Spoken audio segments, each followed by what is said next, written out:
자, 그럼 이번에는 컨볼루셔널 뉴럴 네트워크에 대해서 한번 알아보겠습니다.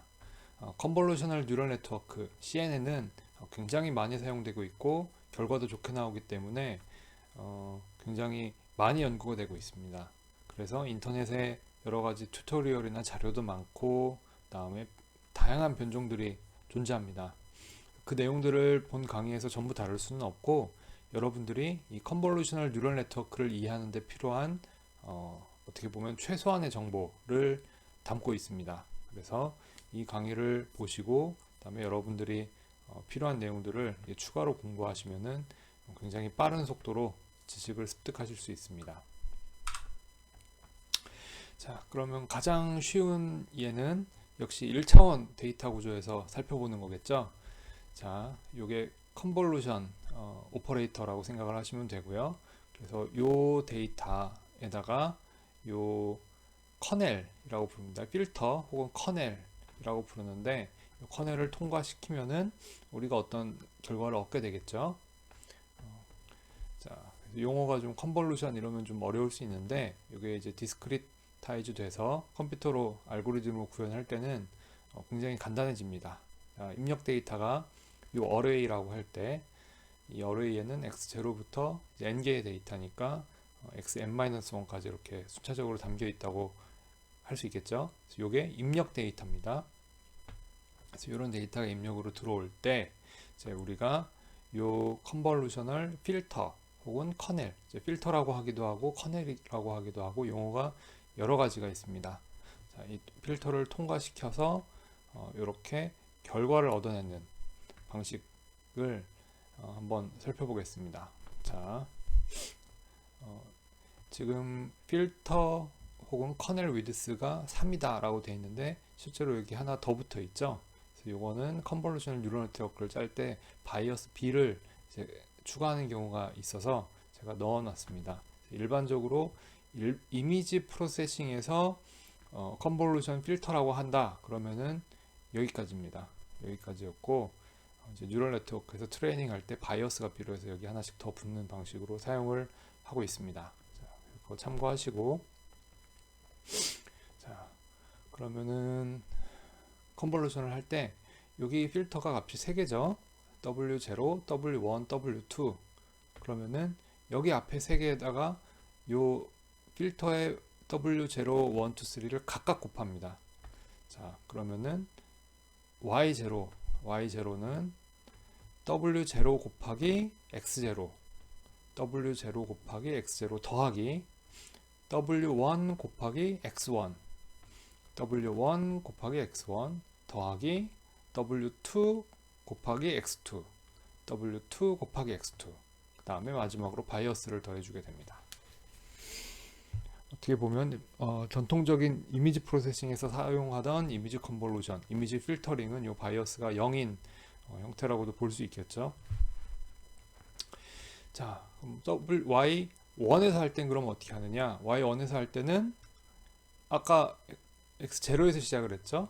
그러니까 이번에는 X1부터 시작을 합니다. 그러니까 Y1일 경우에는 W0 곱하기 X1 플러스 W1 곱하기 X2 그 다음에 W2 곱하기 X3가 되겠죠. 그 다음에 플러스 B 같은 식으로 될 거고 그 다음에 그거를 일반적인 식으로 정리하면은 yi는 이렇게 xi 플러스 1, y2 이런 형태가 됩니다. 자, 생각보다 꽤 간단하죠. 그런데 이때 주의해야 될 것은 이 과정을 거치면은 다 곱해줄 수가 없기 때문에 y가 x보다 개수가 줄어듭니다. 좀 n-3 그러니까 필터 위드스가 3일 경우 필터 위드스 마이너스 1개만큼 줄어들었죠. 2칸만큼 줄어들었죠. 그러니까 이게 3개일 때 여기에 컨볼루션을 하면은 이렇게 줄어들게 됩니다. 그래서 어떤 경우에는 우리가 그 입력 사이즈하고 출력 사이즈가 정확하게 같기를 원할 때가 있겠죠. 같기가 원할 때를 있겠죠. 그럴 때는 옆에 가상의 데이터를 붙여줍니다. 그래서 이것을 패딩이라고 부릅니다. 패딩. 여기 패딩. 그래서 제가 방금 전에 계산한 방식은 패딩이 0일 때, 즉 패딩이 없을 때 얘기해요. 패딩이 없을 때. 그러니까 x-1이나 혹은 xn이 존재하는 경우는 패딩이 1이다. 그 다음에 패딩이 2다. 그럴 경우에는 x-2, x-1 이런 가상의 값들이 여기에 존재한다고 보고 컨볼루션을 할 수가 있겠죠. 그러면은 w0, w1, w2가 여기에 있는 가상의 값들까지 곱하면서 이렇게 진행을 하기 때문에 이 패딩 값을 잘 조정을 하면은 우리가 y 값을 조정할 수 있겠죠.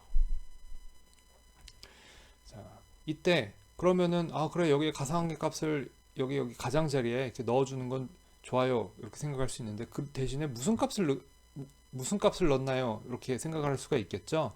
그래서 제로 패딩이라는 걸 사용할 때는 여기에다가 그냥 0 값을 넣어서 뭐 완전히 까만색이라고 생각할 수 있겠죠. 그냥 0을 넣어주는 경우가 있고 그 다음에 여기 가장자리 값 x0 값을 넣어주는 경우가 있을 거고 그 다음에 여기가 x-1, x-2가 있을 경우에는 여기를 기준으로 반사시켜서 여기는 x0를 복사하고 여기는 x1을 복사하고 등등 굉장히 많은 방법이 존재합니다. 그래서 그 용어들도 그때그때 다르기 때문에 그 사용하시는 라이브러리 맞춰서 한 번씩 찾아보시면 될 겁니다. 구현하는 거는 그렇게 어렵진 않고요. 그때 내가 필요로 하는 컨볼루션에 맞춰서 여기에 어떤 식으로 패딩을 채워 넣어줘야 하는가, 패딩 값들을 어떻게 채워 넣어줘야 하는가는 그때그때 용도에 따라 달라집니다. 그래서 그거 한 가지 참고하시면 될 것 같고요. 그 다음에 또 하나 알아두셔야 되는 용어가 스트라이드입니다. 스트라이드. 요거는 뭐 굳이 CNN이 아니더라도 그 어레이끼리 복사를 할 때 완전히 한 칸 지나가면서 전부 복사를 할 것이냐 아니면은 하나씩 건너뛰면서 복사를 할 것이냐 뭐 이런 식으로 계산할 때 사용하는 것입니다. 사용하는 용어입니다. 그래서 스트라이드가 1일 경우에는 y0를 만들 때 계산할 때 사용하는 시작점이 x0, 그 다음에 y1을 계산할 때 사용하는 시작점이 x1, y2를 계산할 때 시작하는 시작점이 x2 이런 식으로 전부 한 칸 이렇게 가는 구조고요. 스트라이드가 2다 그러면은 y0를 계산할 때는 x0에서 시작을 하는데 y1을 계산할 때는 입력 데이터를 기준으로 한 칸을 띱니다. 그래서 x2에 대해서 계산을 해버리는 거죠. 자, 그럴 때는 x2를 시작으로 하는 컨볼루션은 하지 않게 되어 있습니다. 그럼에도 불구하고 우리가 y0를 계산할 때 w0, w1, w2 3개씩 곱하기 때문에 x1이 어딘가 여기에 반영이 되긴 됩니다. 그래서 입력 데이터가 굉장히 많을 경우에 출력되는 데이터 수를 좀 줄이고자 할 때 스트라이드를 높은 값을 사용을 할 수가 있겠죠. 자, 그래서 이 세 가지 패딩 같은 경우는 그 여러 가지 수치 해석 알고리즘에서 바운더리 컨디션 그러니까 경계값을 설정할 때도 많이 사용을 합니다. 그래서 이미 존재하던 아이디어라고 보시면 되고 스트라이드도 마찬가지로 GPU로 데이터를 복사를 한다든가 아니면 병렬체를 위해서 어떤 어레이 복사한 라이브러리를 사용한다든가 할 때 흔히 볼 수 있는 그런 용어입니다. 그 다음에 필터 위드스는 요 필터의 사이즈, 그 다음에 여기 바이어스는 빼고 생각을 한다는 거 그렇게 설명을 드리면은 아마 대부분의 용어는 이해하실 수 있을 거라고 생각을 합니다. 다음에 많은 분들이 이제 관심 가지시는 게 이미지를 입력으로 넣어서 컨볼루션을 하는 것이겠죠. 요 이미지 데이터 자료에 생소하신 분들이 많으실 것 같은데 이제 우리가 많이 사용하는 BMP 같은 이미지 포맷은 그 이미지 데이터를 하나의 어레이에 저장을 해놓고 보면은 unsigned 캐릭터 그러니까 0에서 255까지의 값들이 이렇게 나열되어 있는 겁니다. 그러니까 레드 값이 그 RGB 컬러인데 레드, 그린, 블루 그래서 하나의 픽셀 값을 레드, 그린, 블루의 조합으로 표현을 하게 되는데 그게 이렇게 반복돼서 메모리에 들어있는 구조죠. 그래서 레드 값, 그린, 녹색 값, 빨강, 녹색, 파랑 이렇게 해서 반복되면서 저장이 되어 있습니다. 그래서 RGB 데이터 특히 뭐 BMP 데이터를 여러분들이 뭐 웹서핑이나 뭐 이렇게 데이터를 취득하신 후에 이제 읽어 들이신다면은 보통 언사인드 캐릭터 타입으로 저장이 되기 때문에 0에서 255로 되어 있고, 그 다음에 레드, 그린, 블루가 이렇게 번갈아 가면서 나오는 형태라서 사용하기에 불편할 수가 있습니다. 그래서 대부분의 경우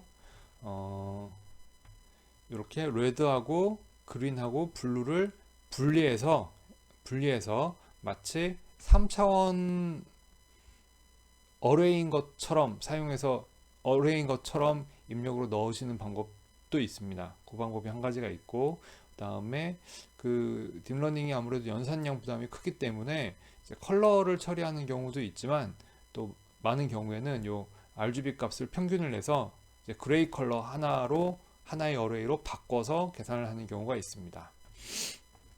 그 다음에 노멀라이제이션이라고 아까 말씀드렸듯이 레드, 그린, 블루가 각각 0에서 255 언사인드 캐릭터로 저장되는 것이 일반적이라서 그 값들을 이제 0에서 1 값으로 스케일링을 해줘서 이제 그레이 값으로 바꾸는 그런 경우가 대부분입니다. 그러니까 처음에는 언사인드 캐릭터에다가 플로트로 바꿔주는 거죠. 플로트인데 이제 0에서 1 사이의 값을 갖는 플로트로 스케일링을 해줘서 그러니까 전처리 과정을 거쳐서 그 컨볼루션 뉴럴 네트워크에 집어넣는 것이 일반적입니다. 자, 그래서 2D 이미지 컨볼루션은 아까 설명한 1D하고 거의 뭐 스트레이트 포워드하게 그 차수를 높여서 이해를 할 수가 있습니다.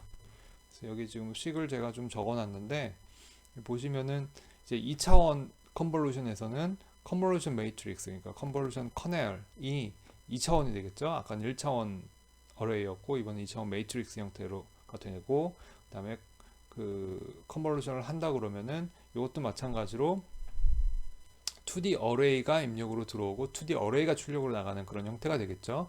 다음에 그 커넬 같은 경우는 이렇게 3x3니까 위드스도 3, 그다음에 하이트도 3 이런 형태가 되겠습니다. 다음에 여기 바이어스 B도 제가 붙여놨는데 아까 같은 용도로 붙여놓은 것이라는 거 이해를 하시면 될 것 같습니다. 자, 그래서 전통적인 이미지 필터링에서 이렇게 이제 필터링 그 엣지 디텍션 예제를 제가 한번 만들어 봤는데, 이렇게 입력 이미지가 들어오면은 이건 사람이 보는 이미지죠. 기계가 볼 때, 특히 인공지능이 볼 때는 이렇게 어떤 기계가 이해하기 좀 더 적합한 데이터로 변환을 해서 이렇게 보는 것이 좋겠죠. 그래서 이것을 피처라는 용어를 사용을 하기도 합니다. 그러니까 어떤 특징을 뽑아내는 거죠. 그러니까 요거는 사람이 보는 이미지고, 사람이 보는 이미지에다가 컨볼루션을 해서 어떤 특징, 기계가 이 이미지를 뭐 분석할 때 필요한 좋은 특징, 피처들을 추출하는 데 사용을 합니다. 그래서 그 정도 알고 보시면 될 것 같고, 그 다음에 요 이미지 컨볼루션 예제는 제가 제 블로그에 별도의 강의를 제공해 놨으니까 한 번씩 살펴보시면 도움이 될 것 같습니다. 자, 그래서 요 컨볼루셔널 뉴럴 네트워크를 이제 아까 1차원 예제를 컨볼루션 뉴럴 네트워크의 1차원 예제를 이렇게 그 뉴런 형태로 한번 그려봤습니다. 그렇게 되면은 아까 1차원 컨볼루션 설명한 것과 마찬가지로 x0, x1, x2가 커넬 w0, w1, w2 이렇게 곱해져서 각각 곱해져서 이렇게 들어가는 구조가 되죠. 그림이 지금 좀 복잡한데 이렇게 자세히 조금 살펴보시면은 아까 설명한 이것과 동일한 구조입니다. 동일한 구조를 그 뉴런을 가지고 그려 놓으면은 이렇게 조금 복잡해지는 경향이 있습니다. 예. 자, 한번 살펴보시고요.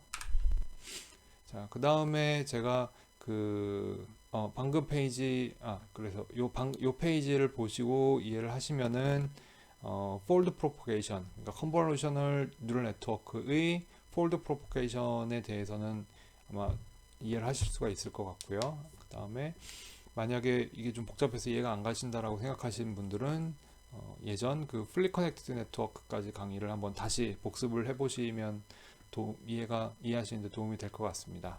그래서 풀리 커넥티드 네트워크에서는 뭐 전부 다 연결이 되어 있는데 여기서는 다 연결된 것이 아니라 커넬에 맞춰서 곱해지고 더해지는 구조다라는 거 한번 주의 깊게 살펴보시면 좋겠습니다. 그 다음에 이제 forward propagation 말고 backward propagation이 또 중요하겠죠. backward propagation이 중요한데 요거 계산도 뭐 그렇게 그 무서워하실 필요는 없고 그레디언트만 잘 구하면 되죠. backward propagation 할 때도 그레디언트만 잘 구하시면 될 거고 이것도 마찬가지로 제 이전 강의를 한번 좀 살펴보고 오신 분들이라면은 이제 그레디언트만 구할 수 있으면은 이제 CNN도 backward propagation을 계산할 수 있다라는 거를 아마 숙지하고 계실 겁니다. 자, 그래서 제가 방금 보여드린 요 네트워크 구조를 그냥 전개했어요. 제가 손으로 적으면서 쭉 전개를 했고, 그 다음에 우리가 그 CNN에서 필터 백월드 프로포게이션을 한다는 거는 필터의 웨이트 값들을 그레디언트를 이용해서 업데이트를 해주는 거죠. 그러니까 라운드 Y, 그러니까 아웃풋에 대해서 라운드 I, 라운드 W, 00 여기에 있는 필터겠죠.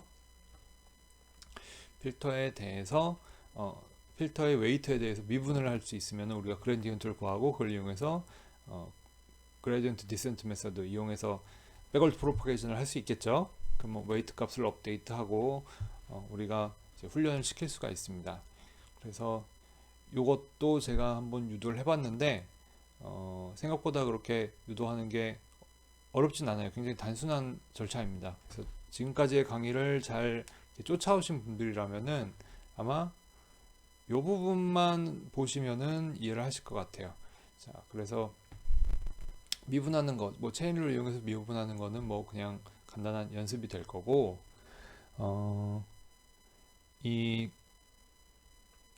여기서 주의해야 될 점 한 가지는 여기 W00, W10, W20가 곱해지죠. 플리드 커넥팅 네트워크는 요 웨이트가 전부 별도의 것들인데 요 컨볼루셔널 뉴럴 네트워크에서는 W0, W1, W2가 다시 사용됩니다. 그러니까 컨볼루션이 여기 세 개에 대해서 요 값으로 들어갈 때 한 필터가 사용이 되고 그 다음에 요 값들에 대해서 다시 같은 필터가 사용이 돼서 여기 들어가는 거예요. 그러니까 그레디언트가 이렇게 뒤로 올 때 요렇게 오고 다른 경로로 오더라도 같은 웨이트 값, 여기에 사용되는 W00, 여기에 사용되는 W00 같은 웨이트 값을 업데이트할 때 사용이 될 수가 있는 거죠. 그래서 분명히 W00에 대해서 편미분을 했는데도 불구하고 여기에 시그마 항이 나타나게 됩니다.